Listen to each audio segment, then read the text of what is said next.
Ousmane Sonko vient d'être limogé au Sénégal. Le président Bassirou Diomaye Faye a signé le décret 2026-11-28 ce vendredi 22 mai 2026 et avec ce décret, il fait tomber non seulement son premier ministre, mais l'intégralité du gouvernement. Le tandem qui dirigeait le Sénégal depuis avril 2024, celui qui avait été vendu aux électeurs sous le slogan Diomaye président, Sonko premier ministre, vient de s'écrouler en quelques heures. Et pour comprendre, il faut revenir à la matinée du même jour parce que tout s'est joué à l'Assemblée nationale.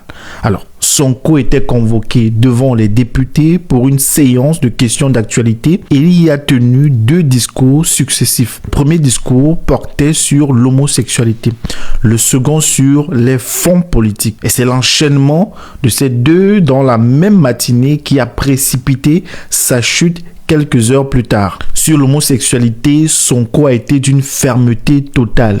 J'ai entendu beaucoup de gesticulations dans des pays étrangers, particulièrement la France. S'ils ont opté pour ces pratiques que je ne veux même pas nommer, c'est leur problème, mais nous n'avons pas de leçon à recevoir d'eux. Absolument pas de leçon. Aucune leçon.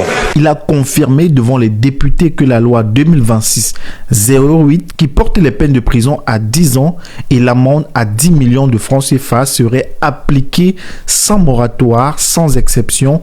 Ministre, président, ami, tout le monde est concerné. Dans la même séance, Sonko a publiquement contesté la position du président Diomaye Faye sur la gestion des fonds politique. Ces caisses spéciales que l'État utilise pour financer des missions discrètes. Le président Diomaye défendait leur maintien. Sonko lui a expliqué devant les députés que ces fonds devaient absolument être placés sous contrôle et il a ajouté textuellement: je pense que le président Diomaye Faye s'est trompé. Et il est même allé jusqu'à menacer de remettre le sujet sur la table en conseil de ministres. Autrement dit, son propre premier ministre humiliait le président en direct dans l'enceinte parlementaire. Ce deuxième discours a précipité sa chute.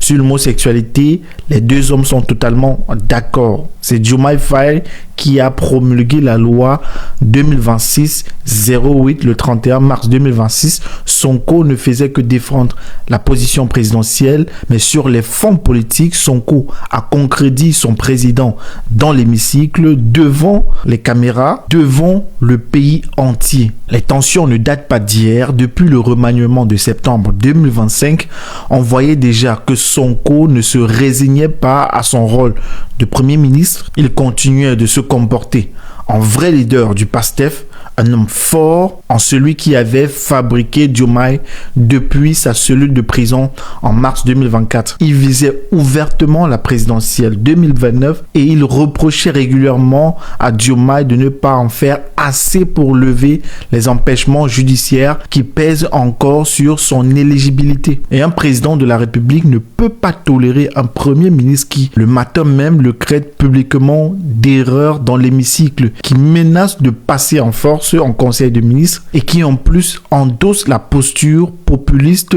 du héros souverainiste pendant que lui, président, doit tenir l'équilibre avec les bailleurs internationaux. C'est intenable, c'est ingérable. Le tandem PASTEF éclate donc pour la raison la plus classique de toute la politique. Quand 2 hommes se disputent la même fonction, il n'en reste qu'un. Diomaye était constitutionnellement président, mais il avait été désigné comme candidat par Sonko depuis la prison en mars 2024 parce que Sonko, inéligible à l'époque, avait besoin d'un substitut pour porter la candidature du PASTEF. Pendant 2 ans, Sonko n'a jamais cessé de se comporter en propriétaire du pouvoir. Aujourd'hui, Diomaye lui rappelle que la signature qui compte, c'est la sienne. Reste à voir qui il nommera à Matignon et surtout ce que va faire le vrai PASTEF. Parce que Sonko, même limogé, reste à tête du parti majoritaire de l'Assemblée. Et l'épreuve de force ne fait probablement que commencer. Avant que vous ne partiez, n'oubliez pas de vous abonner.